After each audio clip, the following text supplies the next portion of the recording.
Okay.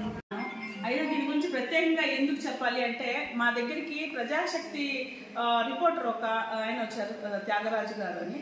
So ఆయన వచ్చిన అప్పుడు మా డిస్కషన్లో మేము చెప్పుకున్నమాట, ఇలాగా హాస్పిటల్లో చాలా అవసరాలు ఉన్నాయి, మాకంత బడ్జెట్ ఉండదు, అవి మీట్ చేయాలి అంటే ఒక రిపోర్టర్ గారు ముందు పడి మరి దాతల్ని మోటివేట్ చేసి, దాత ఎవరు పలానా వాళ్ళు మేడం అని నాకు పరిచయం చేసి మోటివేట్ చేసి ఇది చేయడం అనేది నేను చాలా ఇది వ్యక్తం చేస్తున్నాను, హర్షం వ్యక్తం చేస్తున్నాను. ఎందుకంటే చూస్తుంటాం రిపోర్టర్స్ని, మా దగ్గరికి వస్తుంటారు, ఏమన్నా పాయింట్స్ ఉంటే రాసుకుంటారు, నెగిటివ్ పాయింట్స్ ఫోకస్ చేస్తుంటారు, ఓకే అది వారి వృత్తి ధర్మము.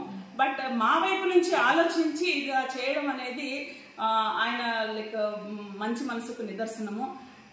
అందరూ కూడా అసలు ఇలాంటివి చూసి మరి ఆదర్శంగా తీసుకోవాలి. నిజంగా చాలా థ్యాంక్స్ అండి త్యాగరాజు గారికి. ప్రత్యేకంగా నేను ప్రజాశక్తి రిపోర్టర్ గారికి థ్యాంక్స్ చెప్తాను.